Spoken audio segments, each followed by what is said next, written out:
কি ব্যাপার? কখন থেকে ফোন করছি, ফোনটা ধরছো না কেন? ফোন?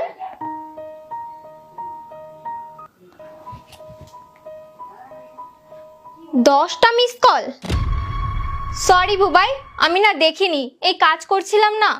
যখন ফোন ধরবেই না, ফোনটা নিয়েছো কেন? ফেলে দাও। সরি না, এইবার থেকে আমি পাক্কা মাথায় রাখবো। আচ্ছা তুমি বলো, তুমি এতবার কল করেছো কেন? কিছু না, পুরো মুডটাই খারাপ করে দিল।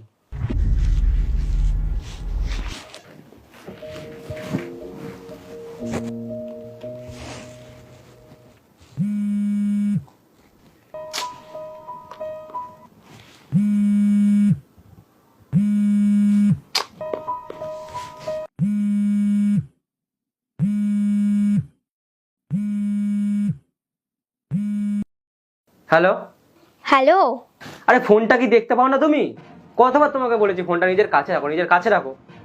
ফোনটা কি করতে নেওয়া? হ্যাঁ, আরে বাবুকে ঘুম পড়াচ্ছিলাম। তুমি তো জানো ও কত কষ্টে ঘুমায়।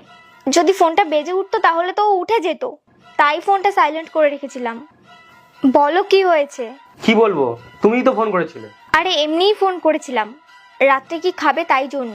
যা তোমার ইচ্ছা হয় বানিয়ে রেখে দিও, আমি কিছু জানি না।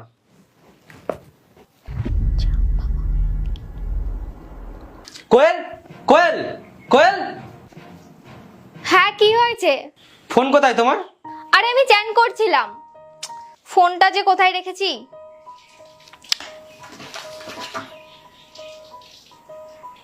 15টা মিস কল? এত ফোন করেছো কেন আমাকে?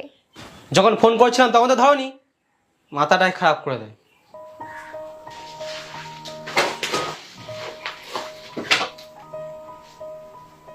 সব সময় মাথায় রাগ উঠে আছে। আচ্ছা তুমি একটা কথা বলো, আমি যখন তোমার ফোনটা ধরি না তখন তুমি এত রেগে যাও কেন? আর ব্যাক টু ব্যাক কলও করতে থাকো, আমার কল আসারও ওয়েট করো না কেন? একদিন রাত 12টার সময় বাবার ফোন এসেছিল, আর তার ঠিক 1 ঘন্টা পরে মারও কল এসেছিল। সকালে সকালে ঘুম থেকে উঠে দেখি 25-30টা মিস কল। তারপরে আমি বাবাকে ঘুরিয়ে ফোন করলাম। বাবা বলে তোর মা আর এই দুনিয়ায় নেই। তারপর যখন বাড়ি গেছি, ওখানে ওখানে শুধু মার দেহটা ছিল, মা ছিল না। মা আমাকে কিছু না কিছু বলতে চাইছিল, কিন্তু আমি ওই দিন ওনার ফোনটা ধরিনি। আমি সবসময় কত আফসোস করি জানো, ওই দিনকে যদি আমি ফোনটা ধরতাম।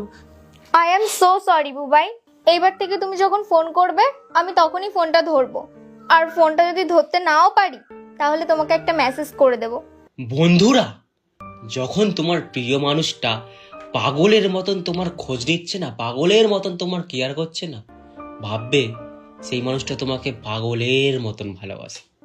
গল্পটা কেমন লাগলো জানাবে, আর বুবাই রায়কে ফলো করবে। I love you all. আসছি ফের নতুন ভিডিও নিয়ে।